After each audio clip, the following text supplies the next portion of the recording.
going on, y'all? Welcome back to the Journey Podcast.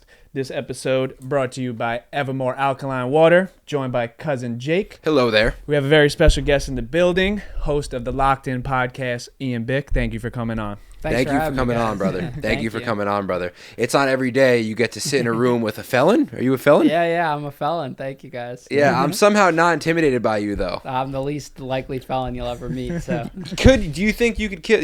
I've seen you've been boxing. Do you think you could fuck me up? I don't know. It depends. Yeah? Yeah. Hopefully we don't have to get down that path. No. It's always the ones you least expect, you know? Yeah. Well, no, I mean, bro, like, I saw it in you. So, like, I'm not really too good on preparation. I'm going to be honest with you. I wish I was better at it. It just makes me less interested in who you are and your story, you know? So, like, this episode, I really don't know too much about you.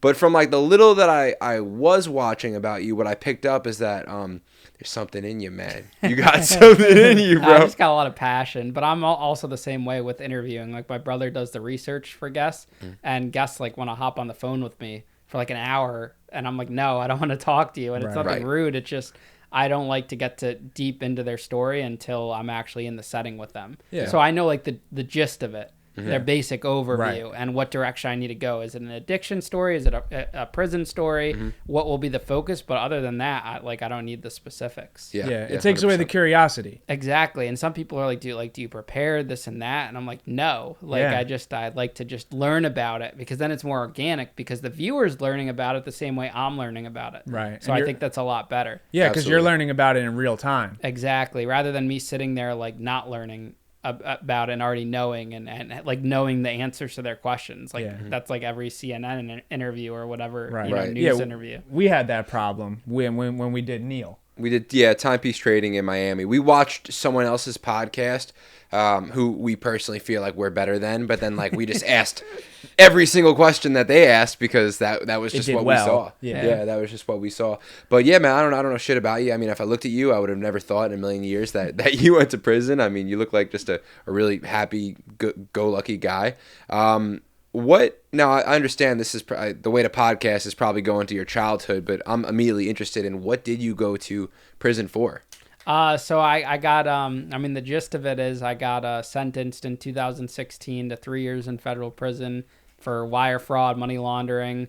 That was after I went to trial for a month. I went to a federal trial, and the U.S. government had indicted me, the FBI, the IRS, the Postal Inspector Division. We have postal inspectors, who would have thought. Right. They indicted me on 15 federal charges: wire fraud, money laundering, and making a false statement. Went to trial on them, and I'm 20 years old at the time. Yeah. Won about half the counts, lost the other half, and then ended up getting sentenced to 3 years in federal prison. That's insane. Can you talk about the night that you got arrested?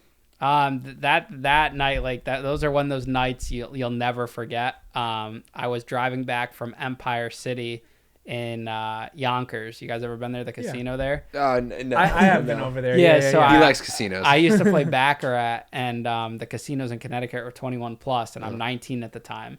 And I came back on like a snowy night. I had just lost money. It was like 5 a.m. Get into bed, take off my shirt. I'm just in my boxers, falling asleep. And there's banging at the door, like probably like within an hour later. And I'm looking out the window. My window at my parents' house, this is at my parents' house, overlooks the road. And there's like bushes. And I look out, and the street's lined up. It's like flurrying. It's dark. The street's lined up with Danbury police cars in Connecticut, state troopers, black SUVs, FBI cars, all up and down the street. And then there's like armed, agents in tactical vests, like outside, looking around, looking through the bushes. Like, they got the place surrounded. I hear the staircase is right up above my room, so my mom's like running down the stairs. She opens the door, and they're like, step back, where is he? Like, looking for me. Yeah. They busted the door down? They didn't bust not the front door. No, they didn't bust it down, but they're walking, and my mom's like, he's in there. And as soon as they came into my room, because I had sat back down, I'm like thinking like, what the fuck do I do? Yeah. So I jumped up. I'm in my boxers. They come in, got morning breath and everything. And they're like, Mr. Bick, put your hands behind your back. And at this point, I had been arrested like 3 or 4 times for like liquor violations, because I owned a nightclub, right, and shit like that. So I thought it was another thing like that. I didn't think this was the FBI arresting me. And it turns out it was. Uh-huh. I knew about the federal case being investigated, but my lawyer said I'd be able to just self-surrender when that time came. So I'm thinking this is just like another publicity stunt, not a big deal. Worst thing I ever did was they asked for the password for my phone. I gave it to them. Right. At the spur of the moment, I'm asking, hey, can I go to the bathroom? Can I brush my teeth? They Right. walk me handcuffed to the bathroom across the hall.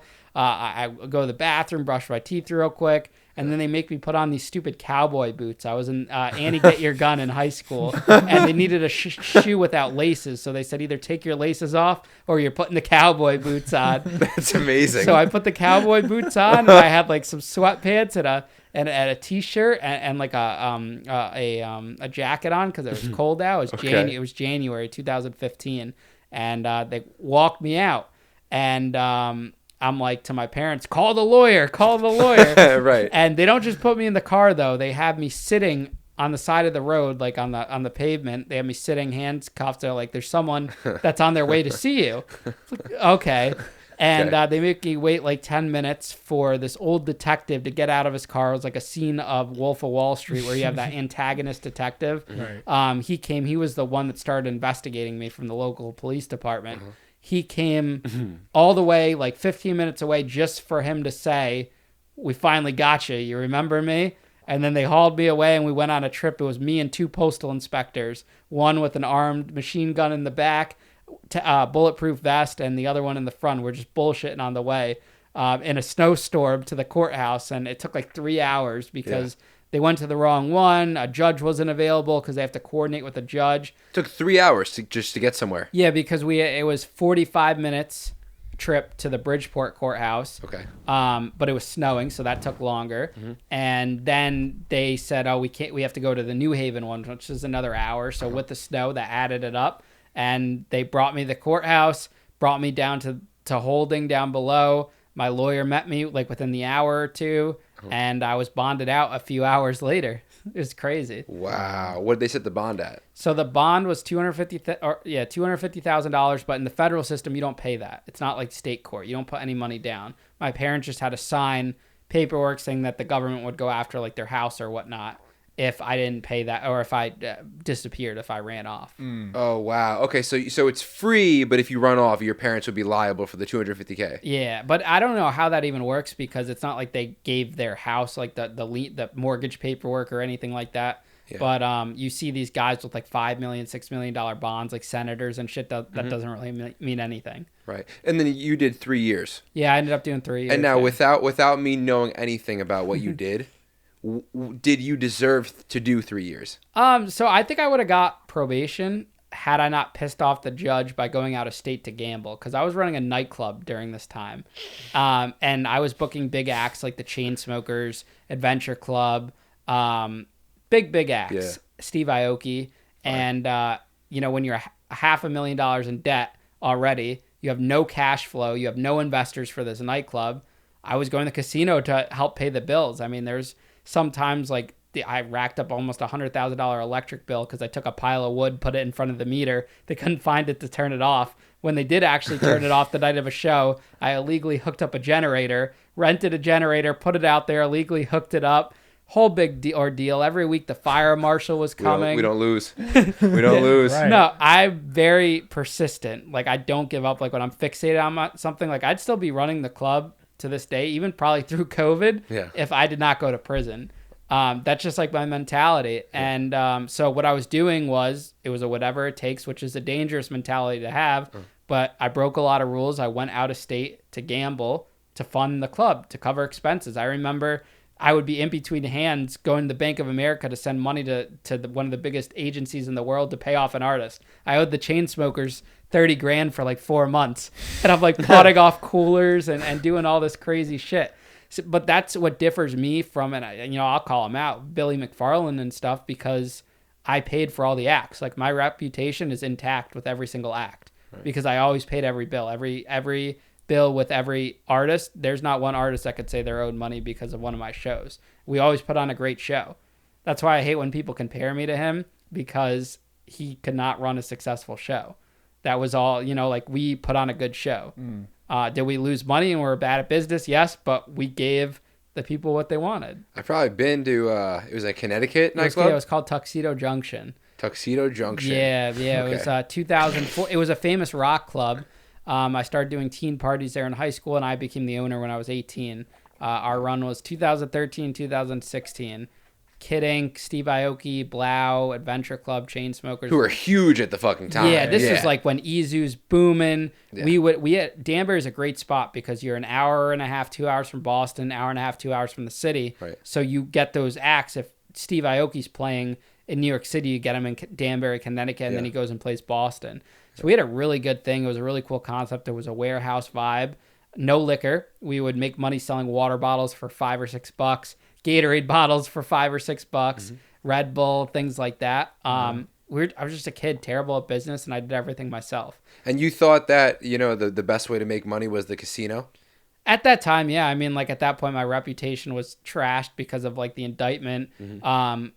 It takes money to make money in that business, so I didn't really have any money to go and make more money, you know. But I think the whole thing's interesting that, you know, this 19-year-old kid that is investigated on trial by the FBI, biggest government agencies, all the shit that's happening is still staying resilient throughout everything, which would have killed like a lot of other people. And I just kept pushing, man. Yeah. Like every day, like even now, like I'm in the studio we just moved into and I'm working till like 11, 12 o'clock at night. And that's how it felt back in the club days because I was doing all the painting. I was doing I was cleaning the bathrooms after a show. So the way it would work is a show would happen, confetti everywhere, bottles, everything. I couldn't afford to pay a janitor or anything, so I'm cleaning the whole place up. I'd have a leaf blower to push the confetti. I'm power washing the bathrooms. Girls' bathrooms are fucking gross. Disgusting. Yeah. Way worse than the men's. Way worse. Yeah. I cleaned bathrooms for. I was like I was a bouncer, but every once in a while I'd have to double as like a bar back. Yeah. And clean the bathrooms and shit. But dude, that's the grind. Like people, like when we built our studio, we did it in a day. And we rented this old office space because of COVID. We got the rent for dirt cheap. And when you looked at it before, no one could ever envision it to be a studio. I had that idea of how I'm the type of person when I have an idea and a structure and it's laid out in my mind, consider it done. I'm just going to figure it out. I'm going to do the work and I'm going to piece it together. And, you know, now it's just like it's the grind. I was talking to someone earlier and they were like, how do you have time for all this? Because I'm taking on other clients aside from running my own pod. And just it's all about organization and determination. And so many people have counted me out that I have no choice but to do it. Yeah. Ladies and gentlemen, that's your fucking intro. I'm glad you guys are hooked on the episode. Click the full screen button. Go get yourself some taquitos and sit the fuck back. Thanks for coming on the podcast, bro. This is going to be electric. Yeah. What the fuck? All right, so now, right, you have a thing, that passion thing. You're not the type of guy that's gonna, if you get to the airport with 1 minute to spare, you're not missing your flight. You know, I feel the same way. He feels the same way. So I guess I do want to rewind now. You know, where the fuck does that come from? Because you could not be relentless or tenacious, right? Like you look at 99%, as you know from, you know, being someone that's posted a bunch of content and has gotten a lot of comments. 99% of people are bot-like. And they do bot-like activities. And I feel like the average bot, the reason why they are a bot is because they don't have that mentality. So like, where's that stemming from? I mean, honestly, I guess it's just the way I was born and wired. I mean, like there's certain telltale signs from like how my mind was developed. Like, you know, I did the lemonade stands. I sold candy out of my backpack in high school. Right. My dad would give me $20 allowance. I'm hitting that CVS and I'm stocking up on stuff and flipping it into $60 or $80. And I always had like crazy. Every time a system would come out, the new Wii, the new PlayStation, my ass would be outside selling lemonade until I could afford that every summer. I tried building a candy shop across the street from my house, and I was cutting down trees and stuff until we got a cease and desist letter from the neighborhood. But like I've always been a very creative individual, and I think that's what I've also gotten into trouble because I don't have like I'm very like now like it needs to be done like right away, but instead like I don't take, or at least back then I never took time to pause and focus. I'm way more patient now than I've ever been because I'm playing the long game. But before I would do whatever I had to do to get to plan B. But I don't know. I think about it a lot now, how every little thing that I went through literally created what I have now. Like if I didn't go through every little thing that I went through, even prison, everything, we wouldn't be meeting. And like, that's what keeps me going. Yeah. Like I have a story and everything came together exactly the way it should. I have purpose, I have direction. And I think when I figured out what my purpose was, that's when like the podcast numbers started going up and things started to fall into place. And it's not like, it's still a struggle. Like it's still a grind. Nothing's a guaranteed, but it just, you have to stay persistent with it. And I think that's where I differ from a lot of people. Did you ever think of like, because like you talked about what you were doing at the nightclub and kind of doing like shady things here and there just to finagle your way through. Like, was there ever a part of you that thought about repercussions before taking action? Or were you just always like, I'm going to do this and I'll fucking worry about Ask for what forgiveness happens later. Yeah. I never ever thought about repercussions. It was always, I never acted on ill intent. Like anything I've ever done in my life was never because I wanted to fuck someone over or because of anything, or because I wanted to enrich myself or anything. I made decisions based off of in the moment, not thinking about what would happen next, and that, it unintentionally hurt other people and other people around me. And I think that's what differs me from certain people that were in my position too. And a lot of people, like, that's why I went to trial. The government didn't understand that. They put me on trial for fraud charges as if I was a 40-year-old. My mindset was way different than what like a 40-year-old's mindset could have ever have possibly been. I was just an 18, 19-year-old kid. I was just super ambitious, and I made some shit decisions that I have to pay for the rest of my life. But that's what I chose to do. I chose to make these decisions, and it could have, on the other token, it could have worked out tremendously. I could have been a multimillionaire if the club worked out. If everything worked out exactly the way it should have been, then it would have been great. But now that I look back at it now, everything did work out exactly the way it should have been, because now I have what I have now, which is probably way better than what I ever would have wanted before. So what did you actually do? It was the club that got you busted for fraud, it was? No, so the club actually had nothing to do with like the whole indictment. It's a pretty long story, but Go for it. The summary of it was that I was doing, I started out as a teen promoter, kind of like what Scooter Braun did in high school, throwing parties, made a lot of money. I would make like 10 grand a night, once a month throwing teen parties. I then got very ambitious and wanted to take it to the next level, and I wanted to start throwing concerts at colleges. Well, you need money to start throwing concerts, so I raised money from friends and family. It's 2012, junior year of high school. I decided I'm not going to college, and before I knew it, I raised like 110K with a couple business partners that I had, just from friends and family. It's fucking crazy. And we promised them their money back if the show would lose, which was my first mistake. But we were planning on booking Wiz Khalifa. It fell through. We had an opportunity to give everyone their money back. Some left it in, some took theirs out. And then we invested in another string of shows. We partnered with these guys in Rhode Island. And what I've realized is that the second I strayed away from what I was good at and got lazy and trusted other people, that's when everything fell apart. So I'm essentially this middleman acting like a hedge fund, getting lazy. I'm not working as hard as I was before. I give the money to other partners, and the first show tanks. And in that moment, I had the decision to either cover it up and lie and say, we didn't lose money, which is the option that I had ended up choosing because I felt bad I lost my friend's money, or tell them we lost money and, we wouldn't be here right now. Right. Yeah. So I said it. When you say it tanked, like, what does that mean? Like, you booked, like, it just didn't make, the show didn't make money? Yeah, the show didn't, it was under promoted. We booked like Rusko, this DJ Rusko, had 3 weeks to promote at URI. It was a huge budget. I lost our shirts on it. And I just figured that we had other shows planned that would make money, and they all lost money. Wow. And once you tell one lie until you kind of come clean on everything, it's a downward spiral. And there was just waves of lying, getting money, stalling, and then getting more money. And then eventually I started this electronics business that I thought was going to make everything right. We were offering rates of 50% return to investors, thinking this electronics business was going to bring in rates of 300 or 400%. Electronics end up being fake. Before I knew it, everyone's giving me money at a 50% interest rate that's due in 30 to 60 days, and the whole thing turns into an accidental Ponzi scheme. Money coming in, money coming out. I mean, we did do stupid things like some dinners, some trips, Of course, yeah. some jet skis. Yeah. But like when you look at the dollar amount, we took in about 500,000 or 600,000. I would say like 100,000 was misproportioned.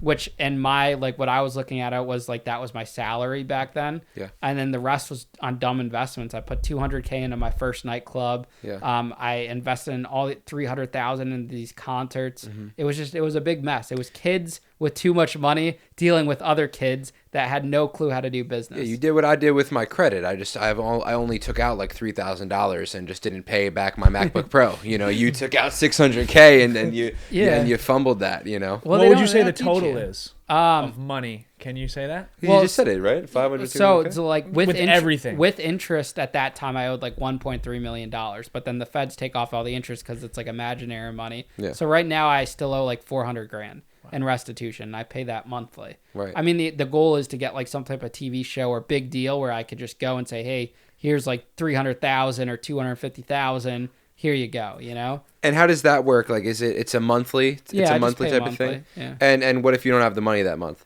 I mean, you talk to like the financial litigation unit, like there's people you could talk to and stuff, but the case isn't criminal anymore. Now it's become a civil case. Okay. But you look at guys like Wolf of Wall Street that owe $100 million, but still have fucking giant mansions and cars and skirt the system. Yeah. Like as much like Billy McFarland, $30 million, you know, and he's out preaching about paying back the Bohemians. The U.S. government doesn't care about paying them back. They want the money for the U.S. investors to get paid back, and it's just like it's a whole entirely different thing. It's a lot of money when you think about it. I'm not worried about mine because that's obtainable in a lifetime. Someone can make that in a year. Right. 26 million, 100 million. I don't know. That's pretty crazy. Right. Damn. So do you feel a pressure, like there's like a cloud hanging over your head with that? Or are you not worried because you can make $400K on one TV show deal? I mean, not with that. The pressure's not on that. I think my pressure is just always in general making money, you know, like paying the bills, paying the vendors. There's that pressure to not have anything remotely be like the past. Like I'm very quick, like a vendor gives me a bill, I've tried to pay it right away. And if I don't have the money, I'm figuring out how to pay it just because I don't want to be like how I was in the past, like having people work and not paying them like vendors and this and that, and it's just always being a mess. So it's hard, you know, and it's also hard to operate when you own money and you're trying to navigate a personal life and a business and build it and do it all legit, you know. So it's a grind like that, just about generating different revenue streams at this point and getting it there. Have you seen the people that have lent you money since then? I run into a couple of them. I mean, like the young kids, some feel some type of way because a lot of them we're dealing with were kids my age. So to be honest with you, it's the people that thought they had lost money, but it was really only interest that hate me the most because they thought they were owed 20 grand. The government says you're not owed anything because it was just like imaginary interest. I've talked to like maybe some of the parents and stuff. I mean, when you think about it, it's not a lot of money in the grand scheme of things. Like I lost that. I lost my own money too. My parents lost money. Like people lost money, but it's not like anyone was out. Not that it mitigates it, but it's not like anyone lost their house because of this situation. It's a bunch of people with small amounts of money. Right. No, I you know, I mean, that's why I asked you before. I was like, all right, so you did 3 years because that's valuable, that time, right? And then I guess if we do flip it on its head, then we could say everything happened for a reason, and that was what you needed to be doing this podcast thing, right? So who knows what you really lost out on the time. But I asked you, I was like, do you feel like you deserved to lose that 3 years? Because I look at that crime as just kind of funny, you know, compared to what could happen to people. And I know it's not funny. And maybe you have something to say about that, but I do want to ask you, Billy McFarland went to jail for what, 5 years? Yeah, 4 or 5. No, but he owed $30 million. You didn't owe as much, and you basically did the same amount of time. What happened? Why? I mean, I just think that he pled guilty. He didn't go to trial, so you're always going to get that. I actually got like about the same, or if not less, than going to trial than I did taking a plea deal, which is kind of unheard of in the system. But I don't know. I think that like I interview some people on my podcast, and they're like, oh, once you do the time, like we shouldn't have to pay restitution. And it's kind of like a gray area, you know, like to me, like the time's already done. Right. So like, I don't even care about that. Like the people are like, oh, you did your time, this and that. Like, I don't know that I don't think about that. I don't, well, I think my struggles now, like when I think about it, are thinking about like how that money was lost years ago. You know, it was lost so long ago, and people lose money, and it was a business decision, whether it was wrong or not. You know, people did invest and stuff like that. I mean, I'm still gonna pay the money back or try to negotiate some type of deal, but I'm also not gonna duck it. Like I'm trying to work with them to pay something, but I also struggle with like how much is the right thing to pay, and I'm not saying what they want me to pay. I'm saying what's morally right to pay when others are skirting it or only paying $100. Like I'll interview some people that are like, I'm not paying it, or I'll pay 50 or 100. The last couple of months I've been paying 500 a month, which I think is pretty reasonable, like with my income, and I'll try to get it more and whatnot. But it's just like that line of you have to live your life too. And then also versus trying to fix something that's in the past too. Yeah. So it's tough. It's really tough. I don't care about like the government's point of view or anything else. It's like me morally, because I know like it's always been my mission to pay it back, but I also just need to like figure out that balance. Yeah. Are you sitting, so you're in your parents' house, what's the conversation with your fucking parents after everything, after you get bonded out? They already knew at that point. So they no one just randomly gets picked up by the feds. Like everyone, you know, you're being investigated by the feds. It's not just like some random, Right. you know, like if you get picked up by the police one day, that when you know the feds are snooping around, they'll normally serve you with this thing called like a target letter. So it's not like you randomly hear one day, oh, the FBI is investigating me, you know. So that was like a discussion for a year. Like my parents didn't know anything while it was going on, but once I got that letter, you know, I went and saw them because they helped pay for an attorney. Wow. So what is that first night like when you're in prison? So the first night was after I got my bond revoked. That was before I was sentenced. It was about 30 days before I was sentenced, and I got my bond revoked because I went out of state. My friends told on me because they wanted to take over the club, so they said I was going out of state. You're saying this was when you fucked up. You went out of state gambling. I probably never would have got prison time for my actual trial and everything because the judge was favorable to me. Wow. I probably would have got probation or house arrest. That's insane. But if I didn't fuck up, my whole platform is built off of the fact that I went to prison at that young age. Yeah. Young, white, nerdy kid, rosy cheeks, the glasses. Yeah. It's built on that. That's what makes me different. So had I just got probation or house arrest, one, I'd probably still would have figured out a way to run the club or whatever. Yeah. But I mean, time heals everything. You know, we talk about that in relationships and things like that. You have to get removed. Like, that's why no contact's powerful in a relationship, in a breakup. So in Justin Waller. this is no contact. You go to prison, you're removed from that negative atmosphere. That removed me from the club. Yeah. And granted, when I got out, I still wanted to hit the ground running, but I wasn't as emotionally attached to it after 3 years. Yeah. So it changed my perspective completely. And now, like, things from the club business gravitate towards me. People hit me up saying, like, they want to do this, they want to do that. I have no desire to open a club. I tell people, like, if I'm going to do a club again, I'll be really rich and I'll do it for fun so I can bring, like, my podcast guests or this and that. But my priority is building my brand because that's more valuable, because now I'm not dependent on an artist to show up. I'm dependent on me to show up and make sure I get paid. I want to be the person that they book at the club. Yeah. I don't want to be the person spending $20K to hopefully make fucking $5,000. And if I can't make that $5,000, I'm losing 30 or 40 grand. Yeah. Right. So it's just a whole different ball game. Yeah. Wow. Yeah. No, I mean, well, that's what the fuck, we love that too, you know? I've been getting so excited. Like I even, like, I haven't touched real money yet. I have not touched real money yet. I actually sleep right here. This is my mom's cottage. So, like, we're rising up. It's been a great 3 months for us. But we could have got, regular jobs, but we didn't have to go to prison, we saw opportunity on the internet, and yeah, I just get fired up to hear about how much money is out there. So like that 400K, like I'm looking at that, like, bro, like if that got you the podcast and the podcast makes 400K off fucking YouTube ad revenue, like just in 1 year, and it doesn't even include like affiliates and other things. Like, fuck it. There are you know? YouTubers making millions of dollars. Yeah. It's not unattainable. Yeah. You beat everyone else just by putting in the work. Like there's so many people, like I'll talk to people they just don't know what's on the table. And a lot of people are lazy.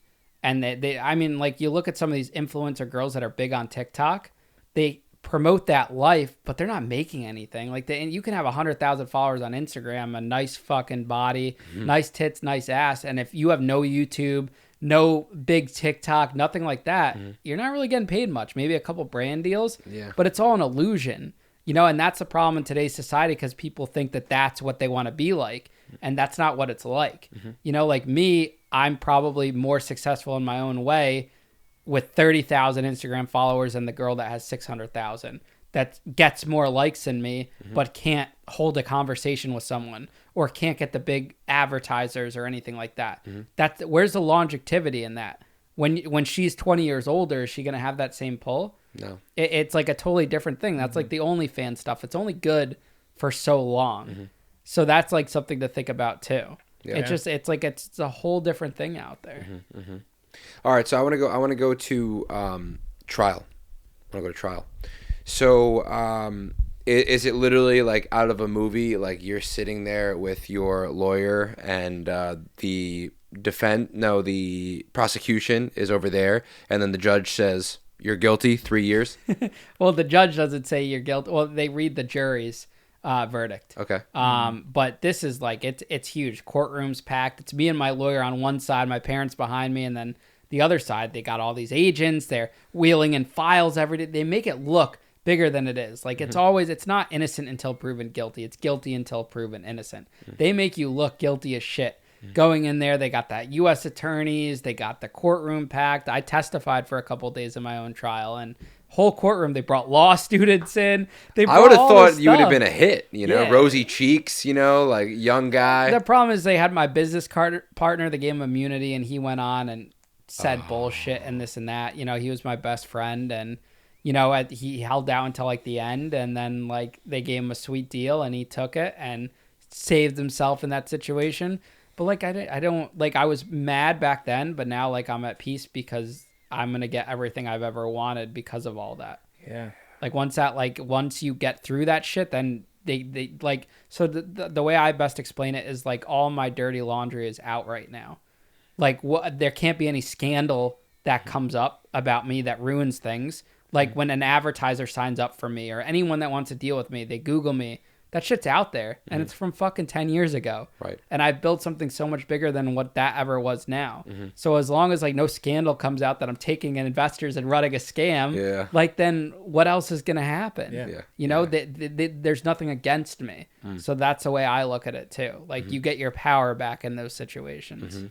And bro, I know it's hard to look back because I haven't been featured on many podcasts. Now people are starting to reach out, so I'm happy about that. But you know, I was on someone's podcast last week and they were asking me questions about my past, and I almost just wanted to speak about what I have going on right now, and I kind of feel that vibe with you as well because that is fucking exciting. You know, this is exciting. That's like even before we got on podcast, we were just speaking about growth, and like that's fucking amazing. But I am curious, and that's why I keep asking you, like, what the fuck is your emotion like when you realize, oh, I'm going away? Because now you have perspective, so you could speak about it in that sense. But when they read 3 years, are you like, fuck? Well, when they read 3 years, they don't say 3 years, they say 36 months. So I was sitting there like an idiot trying to figure out what 36 months was. Because when you hear years, you don't like refer to it as months.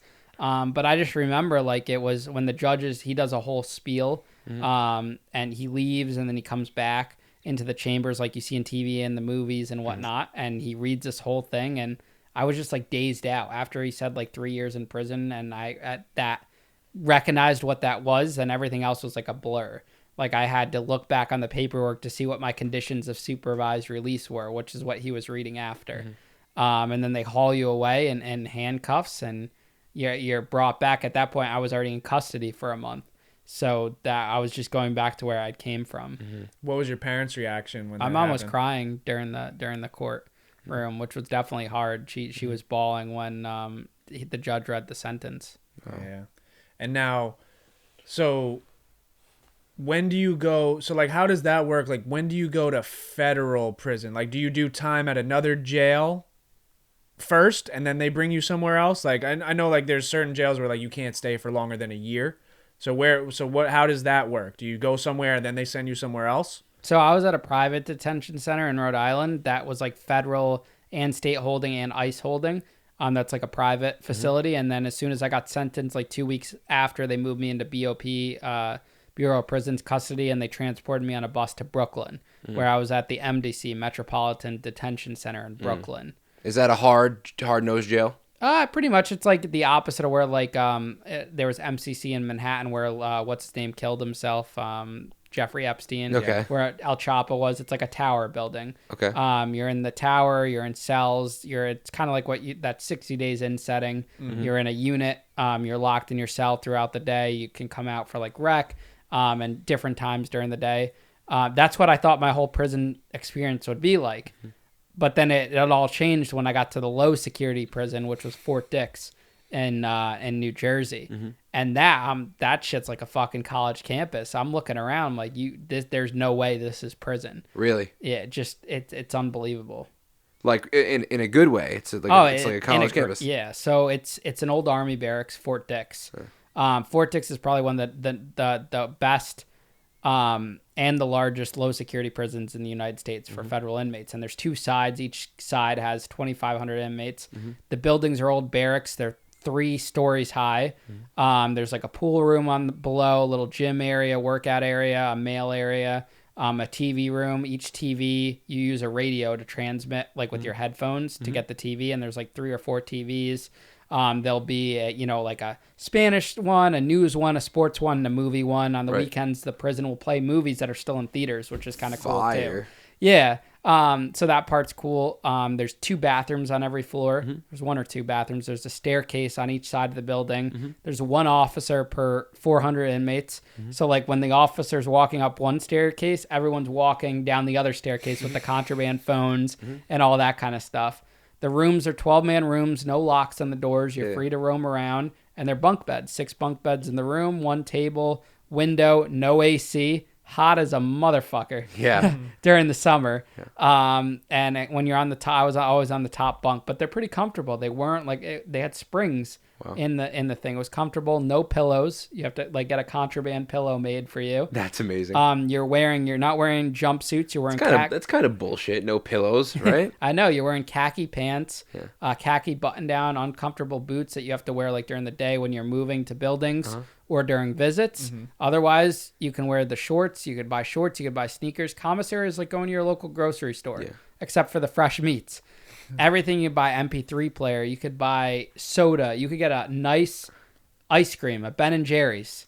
You get 2 of them. It was like $6. What? And every week the flavor would change. Damn, that's different amazing. sodas, different chips every week. This is Doritos. not so bad. Yeah. No, it's a sweet spot. And the economy, there's a whole prison economy. Guys are making thousands of dollars off of contraband cell phones. I remember going on Facebook the first time in prison. It was nuts. Whoa. It was like 3 months into my sentence and I'm on Facebook. Guys are going live. I had so many girls sending me nudes on my Snapchat because they thought it was amazing that I was in prison. Yeah. So things like that, just like FaceTiming with girls. Guys are making liquor, selling liquor. They would make this thing called hooch, which is like prison wine, which is pretty much just like moldy fruit sitting in a bag that they put in a hole in the wall in the bathroom. There's drugs. There's everything. You name it. I was playing dice. I was doing all these things, and that's how I got the nickname McLovin. They looked at me and they said, "Oh, that's McLovin." Wow. So they were calling me McLovin. And I was like running around the prison. Let's go. And how did they treat you? Like, how was that setting? Where it's like, is it very cultish with the races and stuff like that? Like you kind of see in movies. Did you have to and join TV? the Aryans or something? Or So in federal prison, like at the lows, they're not called gangs; they're called cars. So like, and it's mostly by state. So like New Jersey would be the New Jersey car.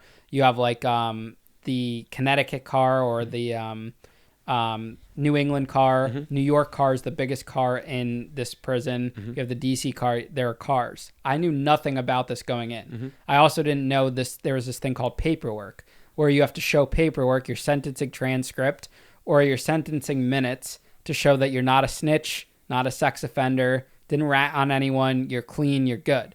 Now, when Oh, you like think, someone will come up to you and say paperwork. yeah, I'll explain that in a sec. Yeah. So there's this whole concept of paperwork, and I didn't know anything about this.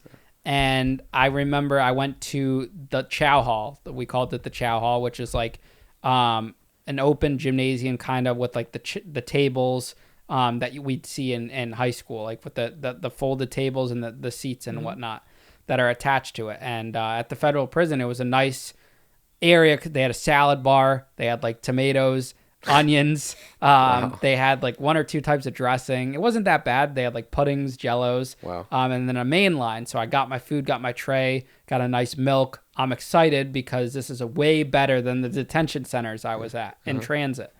And I go and, I had just seen like Orange is the New Black at the time.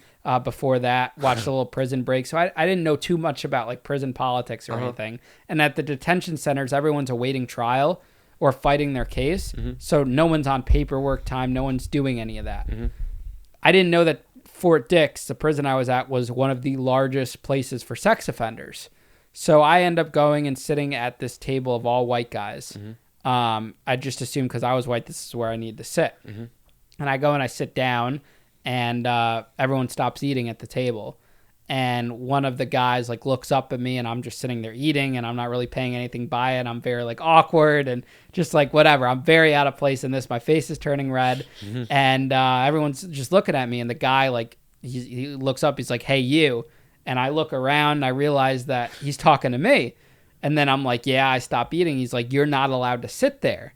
And I'm like, well, what do you mean I can't sit here? He's like, well, you belong over there. And I turn around and it's like this table of sex offenders. There was a sex offender table and old guys, no necks, the big round glasses. What I didn't realize was that all of these sex offenders are old white guys and they all wear glasses, like round glasses, like how I was wearing. And I'm like, no, I think I should be sitting here. And he's like, what are you here for? And I said, I'm here for fraud. He's like, well, do you have your paperwork? And I was like, no, I just got here. He's like, well, until you get your paperwork, that's where you're sitting. And I'm like, guys, like I'm literally here for fraud. And he said, that's what they all say. Get the fuck off the table. So I had 2 options. Either one, I got up, assert my dominance and, fight him or whatever. Or 2, go sit at the table. I went and sat at the table. And that's when I learned about paperwork. And then after someone told me and explained things, I got my paperwork sent in. People could also Google shit to know I wasn't, but that guy, whatever, he could have been trying to assert dominance, whatever it was. But there's just so many sex offenders, and I was probably one of the youngest federal inmates that's white that was there for fraud. It's kind of unheard of to be that young in for fraud. Most guys my age were in for drugs, guns. Most of the federal guys that were my age were drugs or guns. How old were you? I was 21. But I looked even young. Like I look young now, so back then I looked even younger. And I started showing my paperwork, but it's a big sex offender compound. Wow. They all go in like big bunches. They're playing like Dungeons and Dragons on the prison yard. It's crazy. What was the sex offender table like? They're just like they say hello, like they're like they're talking. They're normal people. Like they're just like they're outcasts, but they're not too because you can't touch them in these lows because no one wants to leave the low to go to a higher security prison. They run the library. I remember one time I was sitting in the library, never went back after this, but one came up to me, glasses. They always wear their pants very high up, and he passes me a note and then walks away. He's like smiling at me after he passes the note. And I don't open it out in public. I'm like, what the fuck could this be? Is it like a snitch? I don't know.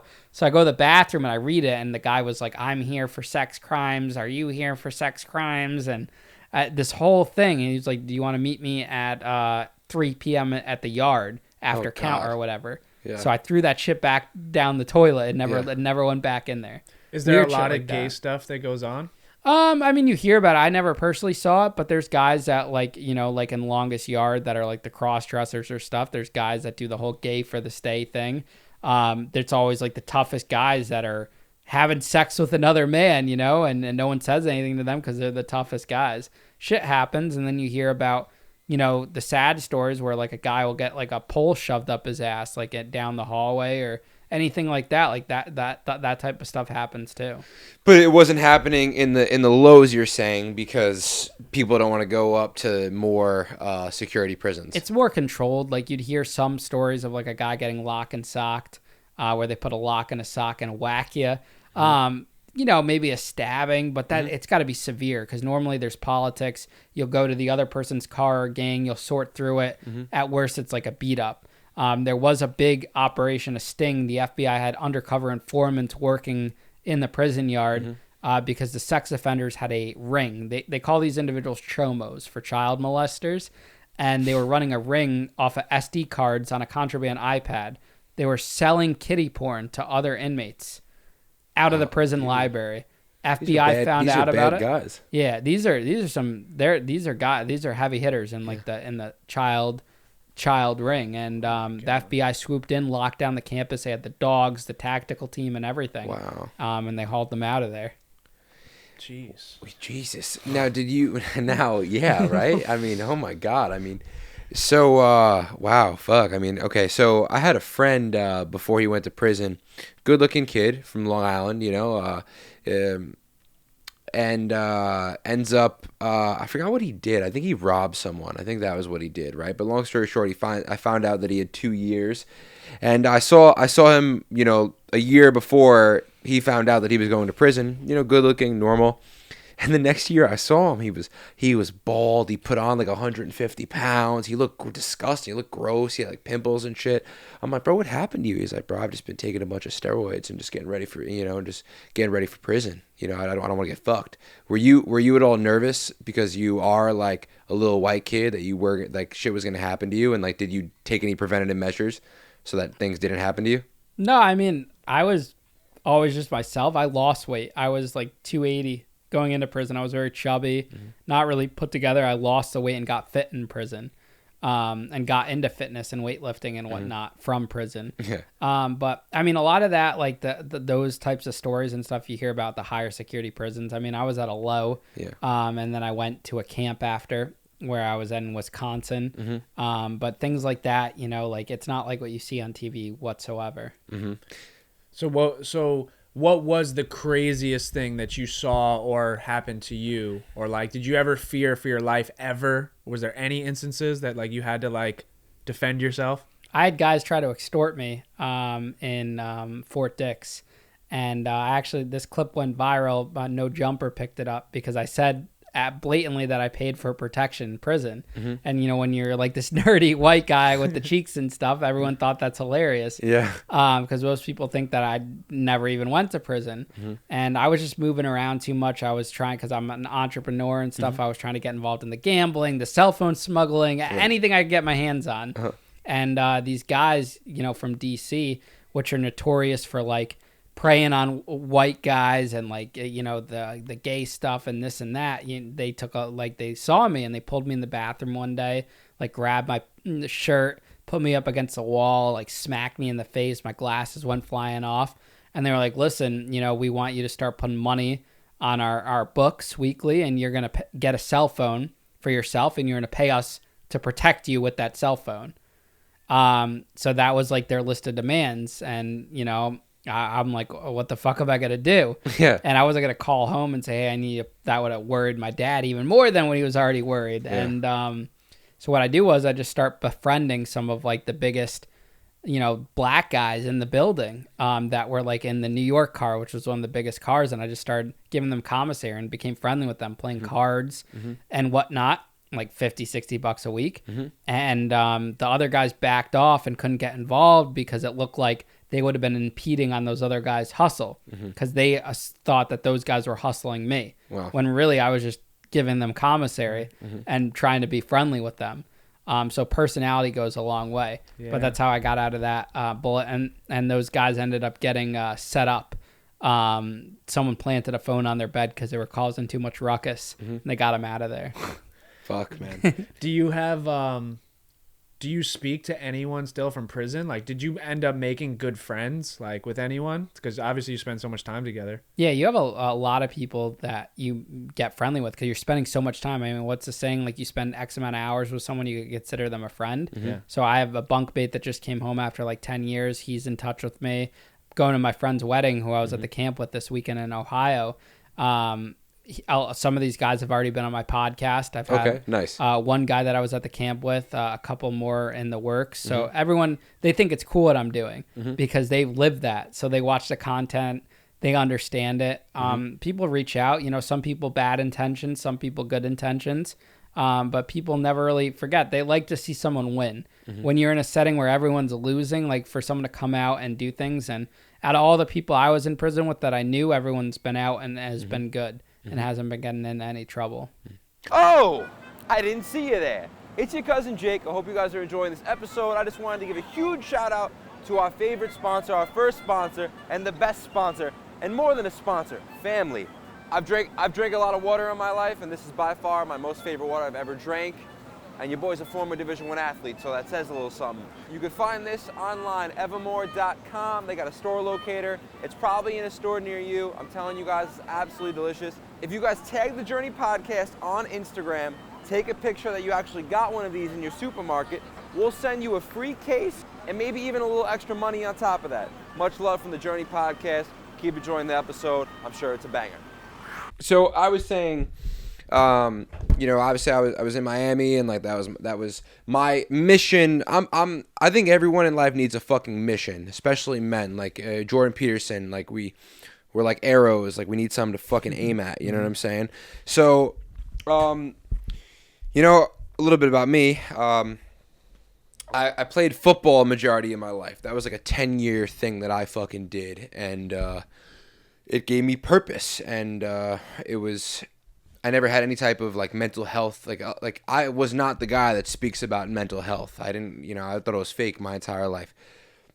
Long story short, I got into mental health because when football was gone, I was, how would you say it? An idle mind is the devil's playground. I didn't have anything to do. So I just started freaking the fuck out about anything. Long story short, when I was in Miami, I had a new purpose, which was videography, and that was great. But then I came home to pursue this podcast with him full time. And as far as the podcast goes, there really just wasn't that much to do. Like we would, he does majority of the editing and the posting. So I was kind of like in this weird limbo period where I really didn't have anything going on. What was your daily grind like in prison? Were you working on something? I think once I did it at first, like I was very fixated on writing a book. I read all of like Jordan Belfort's books, and I was like, great, that's what I'm going to use my story. Like I've always been a believer in when you go through shit, it's for a reason. I didn't know what that reason was at the time. I just figured, okay, I have this crazy story of the nightclub stuff. I'm going to write a book. So I like spent a lot of time writing the book, throwing it out, rewriting. And even before that, I was focused on winning my appeal. And when I lost the appeal, I went back to the book. And I was just focusing on the book and reading memoirs of people. I read so many memoirs to try to like develop a voice for writing and stuff.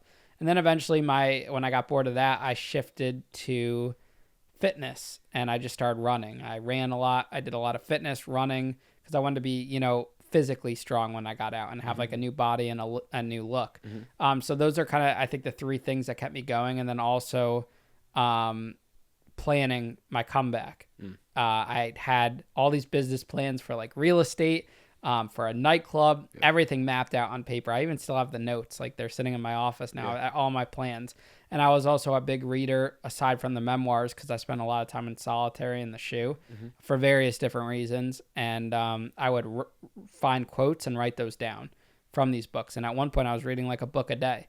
Wow. And I would go through phases where I'm like on the cell phone, like doing shit, watching movies and stuff. And then there would be phases where I'm like, I'm not going to risk getting more time, and I'd be off the phone. I'd just be in grind mode. So I'd go through ins and outs.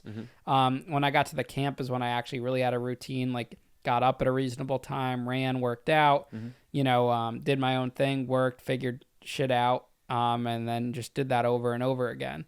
But that's as far as like routine went. Yeah. I saw you did 6 months in solitary? Yeah, it was staggered at different prisons. Just, the main reasons were, one, I got roped up in like a cell phone investigation. We got caught on video wrestling with each other in the prison at Fort Dix. They brought us all into the SHU. I was there for a few months. Finally get out of the SHU. They bring me through diesel therapy, where they bring you on the Con Air and they do different things, and they bring you on buses and you're chained and shackled, miserable experience. And I get to Danbury, which was my hometown, which is the federal prison that Orange Is the New Black is based on. They have the women's prison there, which where like Teresa Giudice went to prison. And I get there, and after a day they lock me back in the SHU. And this SHU's like Alcatraz with the old bars and the tiers and everything. And it was because a guard that was working there, I dated his cousin at one point. Oh, he reported man. it. They put me back in the SHU. They dragged me out, and that's when they finally sent me to Wisconsin. But while I was in the SHU there, because I wasn't on like an admin hold or anything, the COs let me be the orderly. So I was painting the cells. He called me Squints from the Sandlot. Yeah. So I would paint the cells. I would do the laundry. I would do this. I would do that, and that's what I would do. Is there anyone you're pissed off about in this whole thing? Right? Because I know you said you made peace about your best friend, but he kind of fucked you over. This guard is an asshole. Like I personally would want to just challenge him to a duel, right? Like post prison. Are you pissed off at anyone in this entire thing? I actually ran into the guard a few months ago because I'm friends with that ex. We talked. She was always following me, and it's actually funny because she just got out of a relationship recently. So who knows what opportunity could happen there? But it'd be a funny Christmas. it would, yeah. No, but like I had dated her during my club days, and like I'll always have a special place in my heart for her because she came to the trial with me like every day. She was there during the trial. She saw all that. She was with me at my lowest point.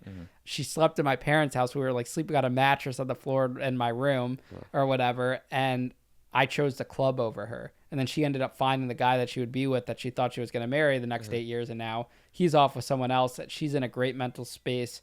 Like she's doing better. That kid was a loser. Anyways, wow. It's funny how life works out in that sense.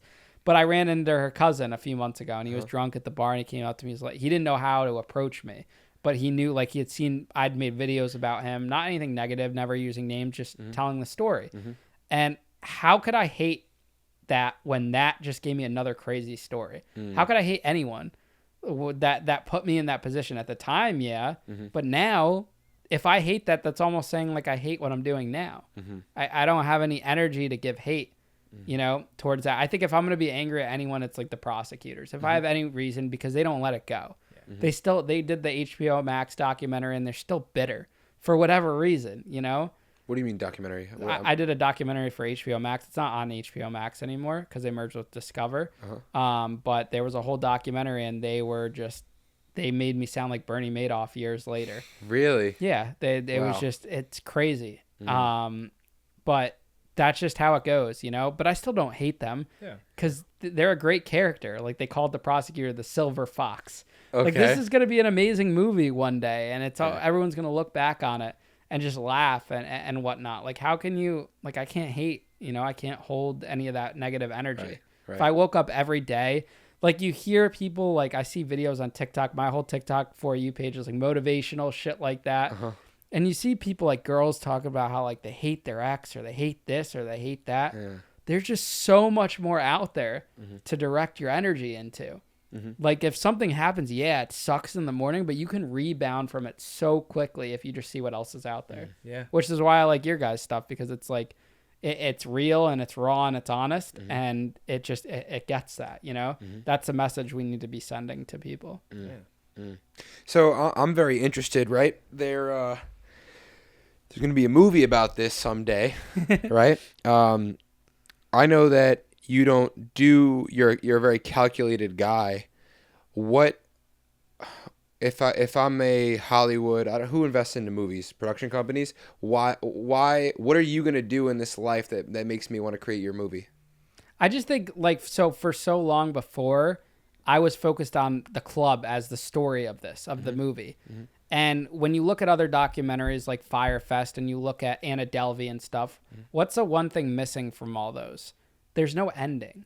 Like there is, but there isn't. It's always the crime itself, what happened, they don't even get into prison, which is why my podcast is so popular, because it shows prison itself, but then it just ends. There's no follow-up. And if they did a standalone follow-up, that would be kind of boring to just say, oh, look at what they're doing now. I think the fact that my story's never really been done before and is out there, it could work in the sense where now it has an ending. I went full circle. And I think that's probably why it hasn't happened yet before either. I mean, I have the crazy story of the club and prison, which is great, but now I have a story of success of how I used that and turned it into something. And I think that speaks wonders to itself. And it's only a matter of time for that. And whether they do it or not, I don't care. Like, I used to live my life where I was so dependent, trying to get a book deal, trying to do this, trying to do that. And when I stopped making it about me and made it about other shit, that's when things started gravitating towards me. That's when people started reaching out. You know, things started happening for me, because now I don't wake up and say, how do I get a movie deal? I look at how can I wake up and tell good stories on my podcast, keep the audience happy, keep the listeners, and sharing other people's stories. And in turn, I'll get that other stuff if it comes. But I'm not driven by that anymore. Right. Did you have any point in prison, you know, where you had like low days, or you felt like maybe this was like the end of you, where like you get out and, you know, you kind of just live this mediocre life? Like, were there those days, or was it always this mindset? I mean, I worked at Whole Foods when I got out for 3 years. Like, people on TikTok think I just got out of prison, because most of these prison influencers get out and start posting. I humbly worked my way up at Whole Foods for 3 years, from a hot bar cook making $15 an hour to, when I left, I was a team leader making $32 an hour. I used to actually work at Massapequa at the Whole Foods there for a little bit. I helped open that store for a few months. And I helped out in the other stores in Long Island too. Does that suck, because you were kind of living life in the fast lane and now you're making $15 to $32 at Whole Foods? No, I loved it, because it gave me security that I never felt before. This whole like, I'd worked for people in my life, like early on. Like, I worked at a banquet center, I worked for my dad, I did different things, but it wasn't this great money where I was able to get credit, good credit. I got a dog, I got an apartment, I got my own car, everything that I didn't have. Even though I was running a nightclub, I didn't have shit and I was in the red. My parents paid for shit. I was able to build a life for myself. I had a girlfriend during COVID, all of the stuff that I never would have had, you know, as an entrepreneur, struggling entrepreneur before. And I didn't see anything else. I was so driven. I would have stayed with Whole Foods all the way. I wanted to work my way up to a manager and have that be my success story. Wow. And then one day last year, I just woke up, and that's when I had that feeling that you bring up of, is this where the rest of my life is going to be, working for someone else? And that's great for some people, you know, don't get me wrong. Like, Whole Foods, like, with overtime, I would have made $100K last year. As a felon with no college degree, that's pretty good. But I just had that feeling of, I owned a club at a young age, whether it was successful or not. I did stuff. I have a lot of ambition. I was in a relationship that it wasn't mutually beneficial. You know, I'm such a driven person, and I feel like I've taken a lot of shortcuts, or I think a big thing like I've worked on it as an individual is not settling. And I've always settled for the most part in my relationships with friends and, you know, personal, like girlfriends, because of whatever that feeling is. But I need someone that's like as ambitious as me. So I was in that position last year, and I walked away from all of that to focus and say, listen, I don't have a wife, I don't have kids, I don't have any real responsibility. I'm already in debt, so what do I got to lose? So I quit. No hesitation. I mean, some influences where I was interviewing for an MTV show, a dating show at the time, because I was starting to blow up on TikTok. Nice. Didn't get the part, but that propelled me to quit. I don't think I would have quit if that wasn't even on the table. Yeah. But I was miserable at the job. I went from doing something I loved, and I killed myself. I would have killed myself for that company. Yeah. Gave up, worked every single weekend because I wanted to be different. I treated that like it was my own business. I wanted to beat out the other stores, everything. And I did that every single day to the point where I had no life. Yeah. And I left that to go start my own thing. I maxed out my credit cards to live off of until the social media thing made money. For 4 or 5 months, I didn't know how to make money on social media. I didn't know you could make money on social media. All I had was this gut feeling that this is what I'm supposed to be doing. And I just kept doing that. And I got my first paycheck from social media in February. Wasn't that much. Like, I didn't start making livable money. Last February? This past February. Okay. I started in August, got paid in February, and I made my first real money in May. And I don't know if I'd necessarily count it real money, but enough where you could live off of, you know? Now it averages, you know, the last couple months we've done 20 grand a month in revenue. That's just off social media. We haven't really taken many ads. We're just starting to take ads. We're one of those podcasts where because of the content, you know, people are iffy because of my past and whatnot, but the numbers are so good that they're not going to be able to avoid that. They have to come on board because it keeps growing and growing and growing. You're not afraid to say, I mean, this can be off camera, on camera. I really don't care. You're not afraid to say that you make $20K a month? No, I don't care. I mean, that's how people learn. Like, I'll tell whoever. Well, like what? What I'm saying is you owe in restitution. That it doesn't matter. Like business expenses. Like yeah. I don't make $20K right, personally. It's not profit. Right. For something that fucked me along the way was I gave up 50% of my revenue to partners for the first like few months when we were making that big money. Right. So I gave up 50%. Oh, you have partners? I had. Yeah. I had partners that I started with on the production because I had no money to start with. So I gave them 50%. They did all the filming and stuff. Yeah. So that automatically cut it down. Yeah. And when you look at it, so yeah, you make 20 grand a month for the last 3 months, but what about the 6 months I made no money? Right. So it's really not that much, you know, Right, but it's on the right track. That's what I'm looking at. Yeah. And I'm the type of person, I'm not going to sit here making 50, 100K a month and not pay. Hey, of course. Yeah, of course. Once I start having that extra money, I'm more than happy to. It's just a balance navigating the business aspect of it, getting cash flow going. That's why I'm trying to build like the media company, taking on other clients and It's stuff. incredible. That's incredible. And build it up. And then, you know, as the YouTube grows, what I love about it is we did this with no one, like no agent. Like I got ghosted like a couple months ago from an agent at CAA because they wanted to do live shows with me because our numbers are impressive. He never got back to me. Fuck them. We're booking our own live shows. Right. Like things like that I take as, okay, it wasn't meant to be. Yeah.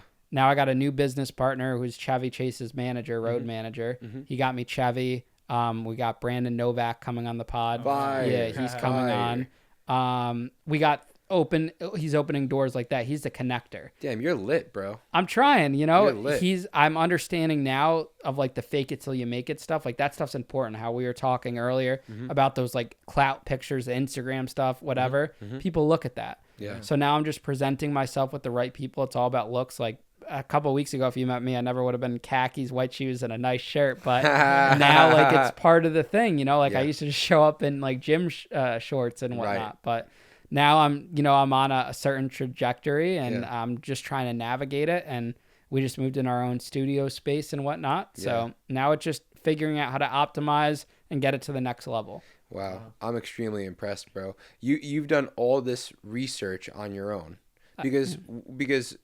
we're in the same game, and that was my issue, right? Was how do we I didn't think there was that much work to be done with a podcast. I just thought you post it and you know and that's it, and that's been our issue. It's a full-time job.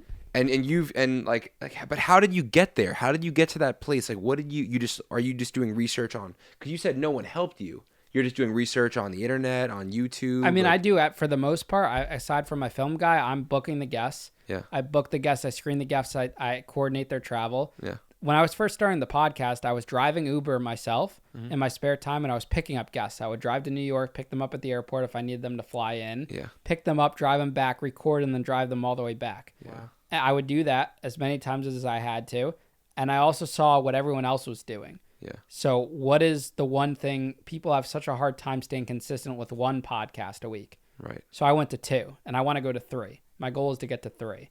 So I'm doing 2. So you are filming right now. I do 2 a week. Wow. So there will be days like last week we filmed like 3 or 4 episodes. This week I have off. We have episodes play until mid-January right now. Wow. Always staying ahead of it, and we're always going to post. We're not going to take off any holidays.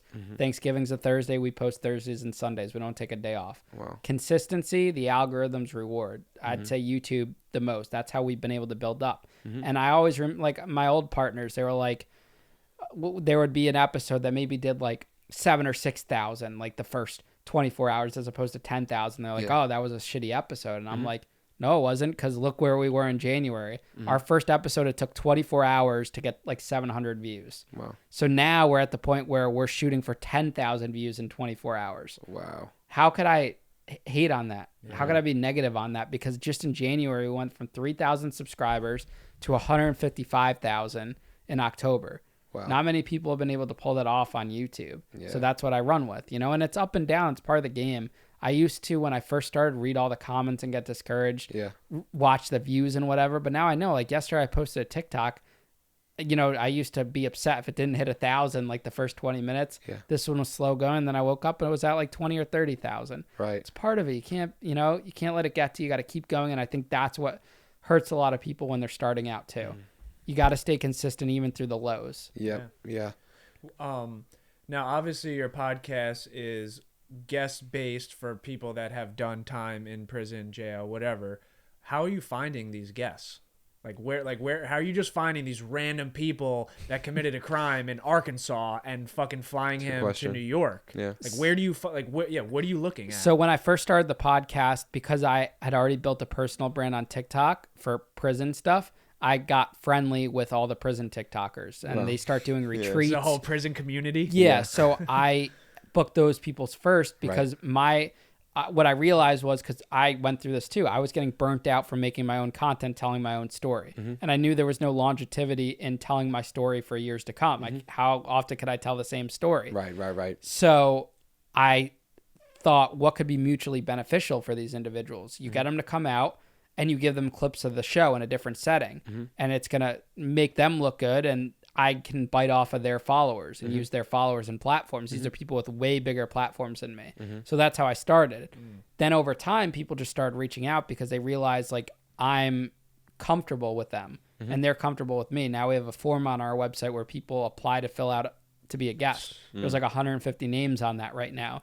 I prioritize the local people that could get to me without having to like invest in travel or whatnot. Yeah. We do those first, and, you know, we expand, and sometimes things come out. We do different things too. Like, it doesn't just have to be prison. Like, we'll do addiction. We'll do like personal trauma, like Chevy Chase had childhood trauma, things like that. It's a trauma pod at the end of the day. Right. And I think the biggest things I've learned that make me different from other podcasters is, one, never interrupt your guest. Always let them, you know, present their story, because that's what's going to go viral in that sense. You listen to the Nelk Boys and stuff, which is no shade to them. It's a different type of pod, but there's so much interrupting back and forth. So that's been one thing. The angles, like, we shoot, it's never me and the guest on screen at once. It's always me, then them, me, then them. And that makes it so much easier for clips. So my focus is always on the clips that will get people to watch the full length. So little things like that, changing up the camera angles, doing things like we talked about, the mic logo boxes. And it's just creating a safe place where people that, you know, I look at it this way, like, I wanted to get on the CNNs and stuff like that. There was no intermediary for that. So these people are looking at me as the CNNs and stuff, but it's obtainable. It's not, they're able to reach out to me and know they won't be rejected, and they could come on the show and they could sit down, just me and that person in a room, giving them the chance to share their story. When a lot of individuals come out of prison, there's all these articles written about them beforehand, before prison. Mine's a great example. When you get out, there's no follow-up articles.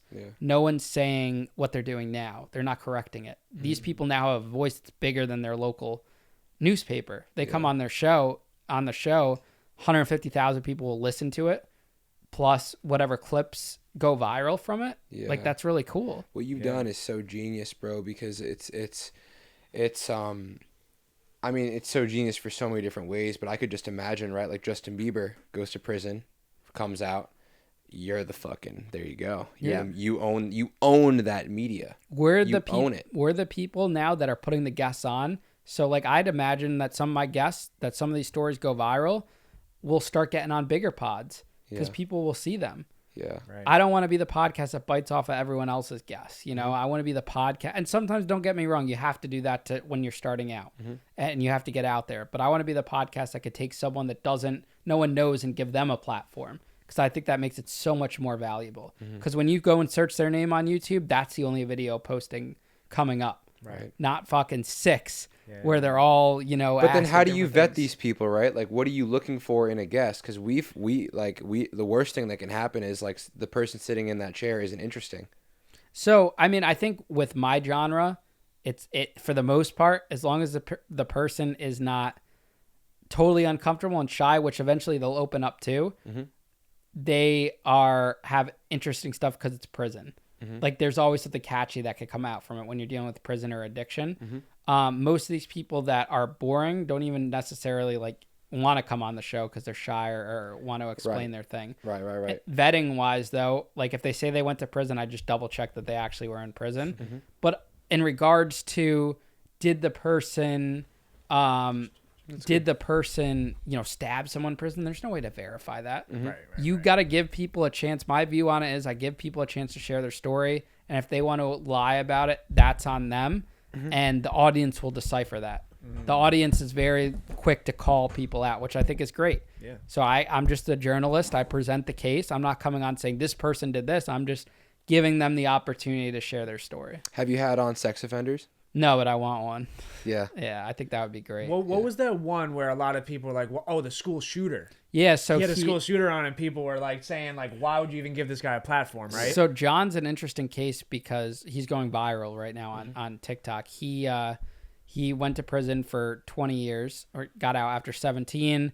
Then a couple months later gets like samurai sword up by a homeless guy, a crazy homeless guy, like almost loses all of his limbs. Goes viral on TikTok because of the sword incident. No one knows he's really a school shooter at that point. He didn't really talk about it. Gains a lot of followers. I bring him. He was my 4th guest ever. I brought him on the podcast. He shared a story. Some people could say that he seemed like he was fake crying or whatever, but it gave him a chance to share a story. This is in February. Over the last few months, John's been getting a little bit more, I guess, courageous about talking about his school shooting, this and that, and it got to the wrong person. And that one person started a fire, and it blew the whole thing up. He's already been on TikTok for a while, but now people made it sound like he was just getting famous off of it. His followers felt they got bamboozled because they didn't know, and all this came out. So I just reposted the videos, the clips from my interview that was way before this whole thing even happened, just to get that out there. And it did, pretty decent numbers. But I didn't give him a platform. Right. I had no he had a bigger platform than me when he came on my show. But yeah, it's a crazy thing what's going on. So you reposted it. You're not afraid of like getting canceled type of thing? Like, can't you see how that could be not a good idea, having on a school shooter? Well, I mean, it was already on there, and I'm very neutral in my interviews. Like, I wasn't supportive of him. I think even though it was my 4th episode, I was still tough on him. Yeah. And I think it's so important to get all the sides out because that's how you prevent stuff like that. I get both perspectives. I get his perspective, and I get the viewer's perspective, where some people could be triggered if they're scrolling through TikTok and the guy says, I'm a school shooter. Yeah. But then the biggest problem is people that are going after him on TikTok are seeing bits and pieces and clips of what he shared and stuff, which some of it comes off bad, and he hasn't said the best things, and it sucks, but it's one of those things. It's a delicate conversation, but I think it's one of those conversations that need to be had, because if you don't learn from people like John, I mean, the FBI has had him come to conferences to talk about it and stuff, but if you don't learn from people like that and see his childhood and where he came from and where it failed, how it failed with the family and the school system, then how could you ever grow from that? Yeah, I completely agree. Yeah, because I see how, obviously, if you do see that on TikTok, like, maybe there is younger kids that are thinking about like shooting up a school. This guy has millions of views. Everyone knows who he is. And now that's almost giving like kids like, a thought in their motivation? mind. Like, yeah, almost where it's, like, bro, we don't know what everyone deals with. But that's where I feel like a lot of that stuff stems from, where they're like, when people do crazy shit, it's because they want the attention. They want everyone to know, because maybe their whole life they've never been heard before or something like that. And people are upset that he's monetizing off of it, which I get too, Like, it's very different from my thing, because I'm not monetizing off of my crime. Like, I'm monetizing off of prison and people that went to prison. Right. But it's not necessarily me talking about scamming someone or I don't talk about those types of stories. So I think it's very different than going on and saying I'm a school shooter, and that's clickbaity and stuff, and that gets views. Yeah. But he stayed silent the last couple of weeks. I mean, his profile has millions of views on it right now. It's just like, it's a lot, There's definitely a lot of like bullying going on. Like, I would hate to see anything like negative come from it. If anything, like if I was TikTok, maybe like suspend the account for a little bit, or I don't know, do something like that. Fuck. It's a difficult situation. But I've learned these things, like for me, it's just best to like stay neutral. Yeah. You're a journalist. Yeah. Yeah. I wanted to ask you, if you had to interview one guest that has been to prison, like a famous prison person, right? Could be dead or alive. One, who would it be? And two, what would you ask them? Ooh, there's so many good ones that I've like been to prison before. Like I think Martha Stewart would be like the So goat. give us your top five. Give us your top five people that have been to prison, dead or alive, that you would want to interview. I think Martha Stewart, Teresa Giudice I think would be a good one, even though I don't know if she'd actually open up or not. What's his guy's name that played the Santa Claus? Tim Allen went to prison. Tim Allen, Robert Downey Jr. Like those, I want like those legends that have never shared their stories. Yeah. So you're not About thinking prison. any of the ones like John Wayne Gacy. Yeah, I'm thinking Jeffrey Dahmer. No, I don't care. There's my stories all have a motivational ending. It needs to be about how the person turned their, like I get offered to, people want to do interviews with me on the phone of people that are in prison. I won't touch those. That's no different than the true crime docs or anything. Where's the motivation? Right. It needs to be a motivation that this person has changed their life and something good has become from it.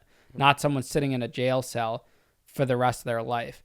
I wanted Mike the Situation. I emailed them and I talked to the woman and she like, kind of rude. She's like, we're going to have to, she like capitalized we're going to have to pass on this. I was going to blow up his spot on TikTok, but I was like, whatever, fuck it. I looked online. He's not really doing any other podcasts lately about the prison stuff, but it's like, bro, you wrote a whole book. You're capitalizing off of addiction and prison. You got to be willing to fucking talk about it. Like to me, it just seems kind of fucking fake. Like that he probably didn't even write the book or whatever if he's not willing to go and talk about it. That's my problem with the celebrities that write the books about prison and stuff, but won't go and sit down and talk about it. But that's where there's an angle for a podcast like mine, because this is going to be the go-to podcast for that. Yeah. I could even see you being a guy that goes to prisons and speaks to active inmates, but it's some type of thing that like when they go on your pod, it could possibly lower their sentence, showing that they're a changed individual. Would that be something you would be interested in? I was just at the Arkansas County Jail. I got to interview the sheriff there, and I got to talk to the inmates. They have a great program for people that have been involved in addiction, substance abuse, like a second chance type program. So there's the opportunities. I'm getting into public speaking. I'm working on a book now about prison, not even really about the nightclub stuff, but it's about prison and whatnot, which is a whole nother avenue, which will open up the prison speaking doors. Wow. Dude, it's so crazy how now that I'm hearing like the prison thing live, it's actually very inspirational. It's very motivational. Like to hear that line, like, oh, I don't touch people in prison. Like they need to have come around. It all kind of made sense for me what you're doing. Yeah, I don't touch people that are still fighting their case, or because we get to reach out to that. And one, I would never want someone to, because that's just going to affect their case. Right. And two, if they're in prison, I won't do that too, and I won't do Zoom interviews. Never do a Zoom interview, because that's going to beat you out automatically than everyone else that's doing interviews. I also prefer, like, have a new rule. I used to be afraid of saying no because I felt bad because I'm trying to give people an opportunity, but sometimes you go on a Zoom interview. I hate, tell me your whole story. I'm not doing that anymore, and I'm not doing Zoom interviews unless it's like someone like famous that wants to hop on a Zoom interview. Right. For me to go on just someone randoms, like take the time, get me out there. I'll do it in person because I'll do the clips, but I'll never repost a Zoom interview ever because the quality is just sucks. Yeah, just shit. Shit. You can't do anything with it. How fucking, I mean, you got to be the happiest guy in the world, bro. Like, and I'm not even. Let's throw prison out. Let's get rid of that. I mean, no, I guess we can't do that because like you were there for 3 years, so there's no throwing it out. But I'm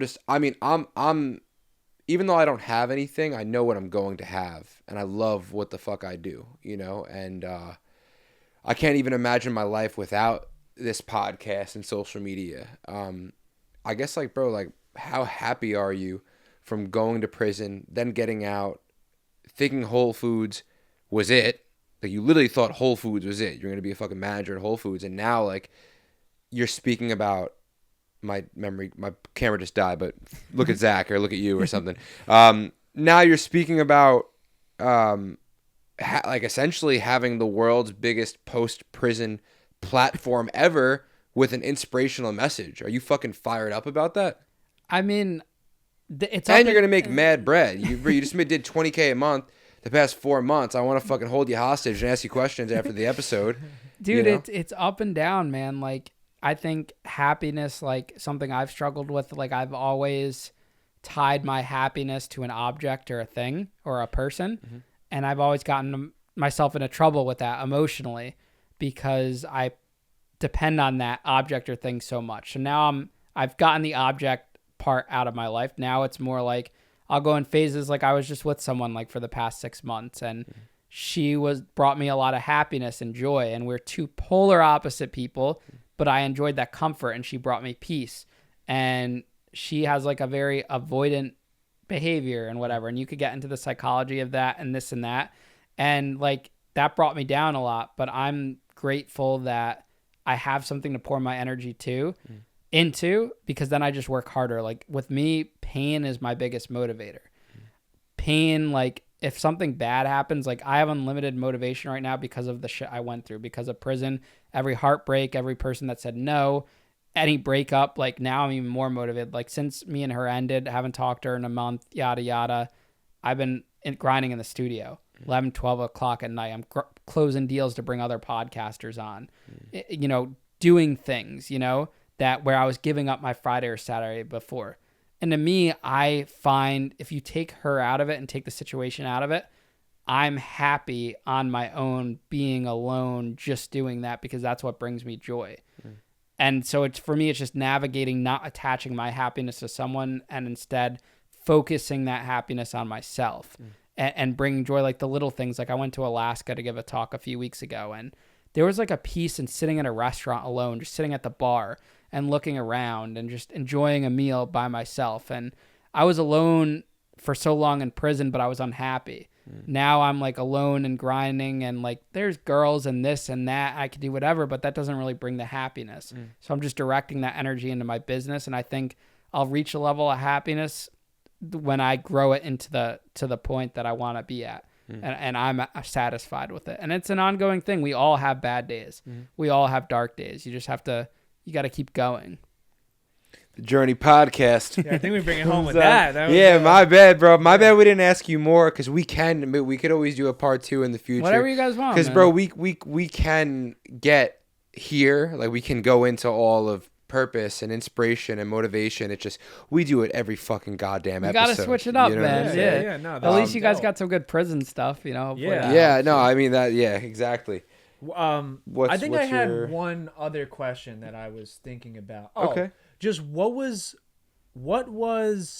maybe the craziest story that you've been told on your podcast? Was there one story that a guest told you that like stuck out, that is just like one that like you'll always remember? I think top 2 was this one kid told me about how he refused to join a gang in prison, and the gang ended up setting him up, and another gang raped him in the shower. So that was one. And then another guy told me about how he was recruited into a gang. He was at a United States penitentiary, first-time offender, never should have been there. He was recruited into one of the toughest gangs at the toughest prison in America, and he was forced to hold someone while this other gang stabbed this individual and killed the person. The person defecated all over him. But every episode, man, like this is heartbreaking shit you talk about on every episode. Addiction, dying. Like I think something that sticks with me is like the mentality of that someone can go through so much like addiction and stuff, and all these individuals died around them, and yet they survived. So why did they survive and the others didn't? And you kind of like, I have friends that die all the time, like from high school, addiction, car accidents, crazy stuff. And it makes you really value your life a little bit more, because you're like, that could have been you, it's just crazy. Like, why does the universe choose certain individuals to not continue on? And is that part of the purpose of the journey? And what is that? So like what I believe is that like, as long as I stick to my purpose and helping and giving good back, then everything's going to be okay. And do you attribute that to your ability? You know, I remember growing up, like there was like bestscore.com and shit. And like I would watch a bunch of that stuff until I realized that like, oh my God, like now I'm having dreams of, you know, Mexicans getting their heads chopped off.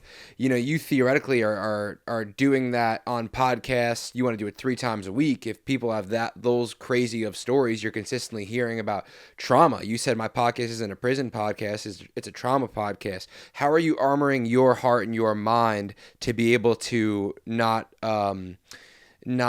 become a I mean what could it, I guess who knows, bro? Maybe you have all these podcasts, bro, and then you start, you know, all that negativity and all that trauma now energetically starts rubbing off on you, and then now you have to go to a therapist, you know, like how do you avoid any of that, I guess? I think the thing is that like I get to know these individuals from a very early age. Like we start at their childhood, and you get to know them on a different level that the rest of the world never got to know them at. Because like when someone investigates you, the FBI or whoever, they're not looking at your childhood in that sense. They don't care about that. So I'm getting to know their childhood before we get into the bad stuff. So I get the firsthand experience to see what they overcame and go through that process with them. And then you see, like, I know sitting there when they hear that they were able to overcome that because they're there with me. So if I have someone sitting there talking about how they got stabbed in prison, well, I know they're not going to die because they're sitting right in front of me. Right. So that kind of helps block it out. And I think I like focusing on the good that humanity has to offer, that like we're not defined by our bad moments, and that there is some type of second chance or redeemable quality in individuals. And I think, you know, you focus on that, and that's what keeps it going. Wow. Well, That answers the purpose question. yeah. This Cut. was this was good. Even if you, because you know, I know we have a few, well, more than a few, but people stay, you know, and they watch our entire pod. If you want to just give, because I'm sure after hearing you, they're gonna want to check out your stuff too. So where can they find you? We'll have it linked. Well, yeah, but you know, but it's good to give a quick little shout out. quick Yeah, I mean, little- if you guys just go to ianbick.com, you can check it out, or just search Ian Bick. It's a pretty easy name to Google. Ian Bick. Awesome. Yeah, thank you, man. This was Yeah, thanks for having me, guys. It was a pleasure talking to you.